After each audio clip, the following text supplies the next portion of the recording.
It is an unwritten and accepted practice to celebrate anniversaries in this part of the world with all pomp and pageantry, but that will not be with the new National Light newspapers being recreated by Sachoka Nabife. It is 4 years since this erudite scholar, artist and writer was appointed to mount the saddle of the acclaimed longest-serving state-owned newspaper, but instead of celebrating it with the parties and the clinking of glass cups, he chose to mark the auspicious event with a rapport of poetry, drama and spoken word performances. An initiative called the National Light Art House, which has become an annual gathering aimed at celebrating the best in new and emerging voices in arts, poetry, drama, and also serve as a reclaim for their claim in that field, opened its wings again for art lovers in the media, the academia, top government functionaries, and from other walks of life who converged on the National Light premises to enjoy the beauty of human imaginative creation and especially to mark in grand style the 4th year since Sachoka Nabife mounted the saddle as the managing director of Anambra State Publishing and Printing Corporation and as the editor-in-chief of National Light newspapers. Special performances by new talents discovered through the National Light Art House topped the list, as well as appearances by guests at the program, including the Senior Special Assistant to the Governor on Youth Empowerment and Digital Entrepreneurship, Mr. Ifeanyi Aniago, the producer and presenter of Creative Forum on ABS Radio and Television, Mr. Eze Onwuji, and a rendition offered in tribute to Ikem Okolue, a renowned sports consultant, Olympian, and artist. The performances explored themes of love, politics, leadership, governance, culture, and societal tolerance.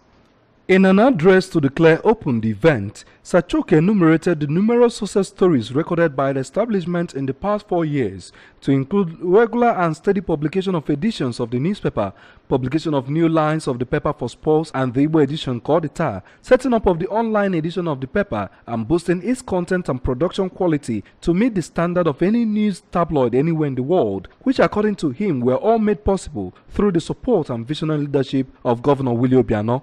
The National Light newspaper's helmsman also noted that beyond the responsibility of reporting news, the establishment has as well undertaken the course of identifying and mentoring young people who will grow the creative industry in the state. If you don't encourage young ones to be creative and innovative,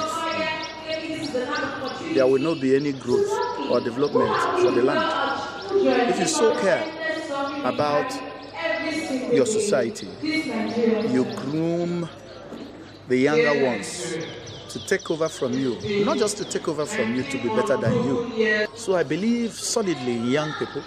I believe solidly in encouraging them. I believe deeply and with conviction that if you do give young ones the opportunity and stay around to help, the society will be better than we met it.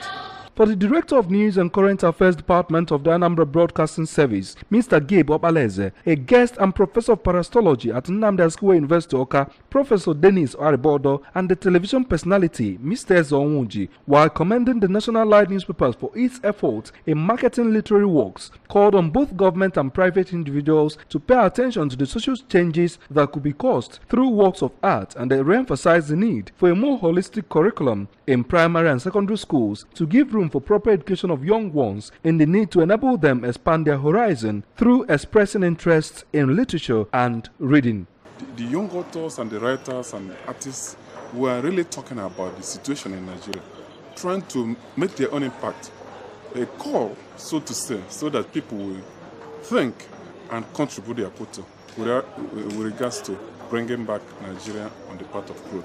What we are doing here is all about improving human life, improving society, improving the way people see life, making life better. Everybody should contribute to the development of creative abilities of people. It's not the work of government alone, it's not the duty of government alone or one person or the other to contribute to the development of creative abilities. Everybody is involved. One of the poets who performed in Igbo language, Mr. Izunno Kafo, also called on authors to return to writing in the Igbo language as a means of promoting the language, culture, and tradition of Ndi Igbo. In Awka, I am David Obukwase reporting for ABS News.